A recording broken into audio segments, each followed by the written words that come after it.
Sir, पत्रिका जनप्रेरी अभियान जो हमने लॉन्च किया है, उसके बारे में आपको ओवरऑल क्या लगता है कि क्या ये यूनिक है? क्या आपने ऐसे कैंपेन्स के बारे में पहले सुना था?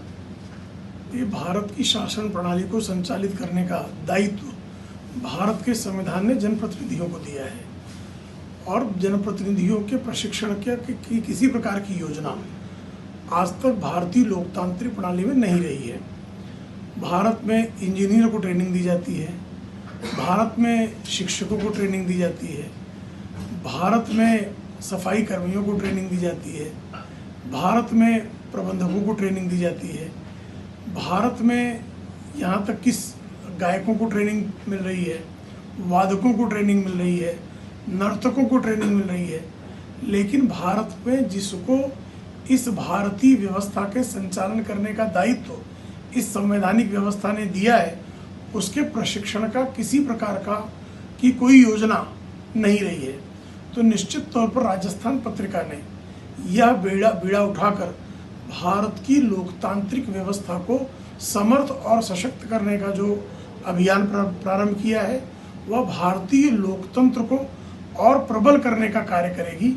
भारतीय लोकतांत्रिक प्रणाली में अगर प्रशिक्षित जन नेता आएंगे तो जन कल्याण के मुद्दों पर निर्णय लेने की उनकी क्षमता, भारतीय नीतियों को संचालित करने का उनका सामर्थ्य निश्चित तौर पर बड़ा होगा।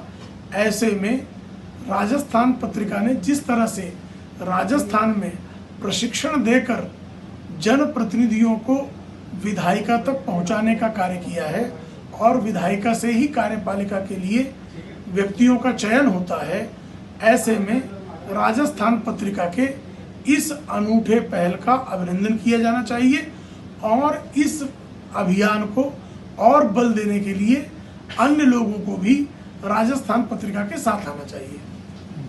सर, जो एंट्री बैरियर्स होते हैं, अगर आज एक आम इंसान को अगर राजनीति में जाना है तो क्या आपको लगता है कि वो मुश्किल हो गया है बहुत हद तक?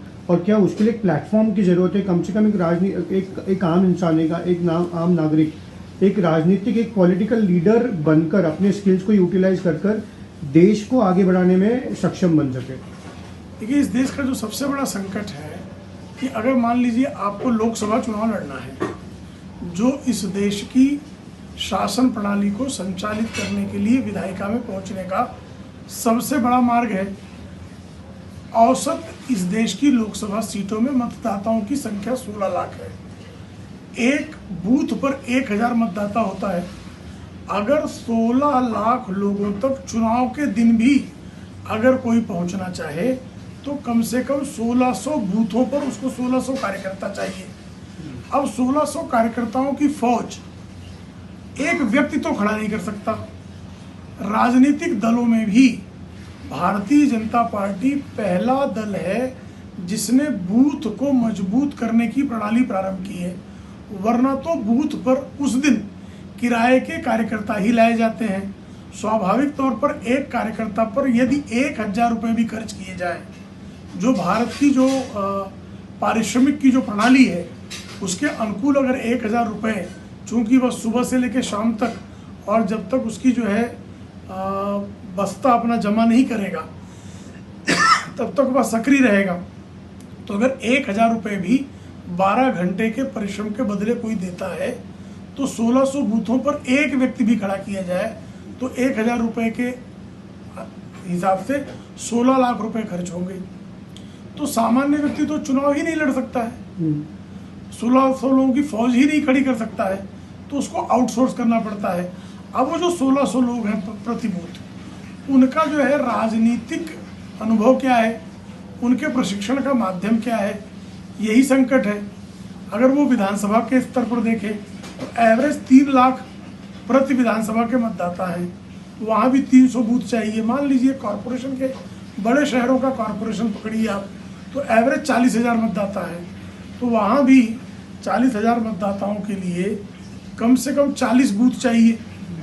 तो 40 बूथ पर भी कार्यकर्ता कहाँ से ले आएंगे लोग, और वो प्रशिक्षण का मार्ग कहाँ पर है?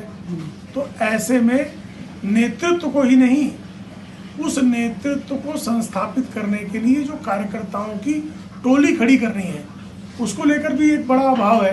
ऐसे में राजनीति के माध्यम से इस व्यवस्था को सकारात्मक परिवर्तन करने के लिए जो व्यवस्था खड़ी करनी चाहिए उसके लिए भी भारत में नितांत अभाव है। ऐसे में राजस्थान पत्रिका जब नेतृत्व को प्रशिक्षित करने की बात करता है, जब नेतृत्व प्रशिक्षित होगा तो कालांतर में कार्यकर्ताओं को प्रशिक्षित करने की प्रणाली भी विकसित होगी, जिसके माध्यम से हम लोकतांत्रिक प्रणाली में बड़ा हस्तक्षेप कर पाने में समर्थ होंगे।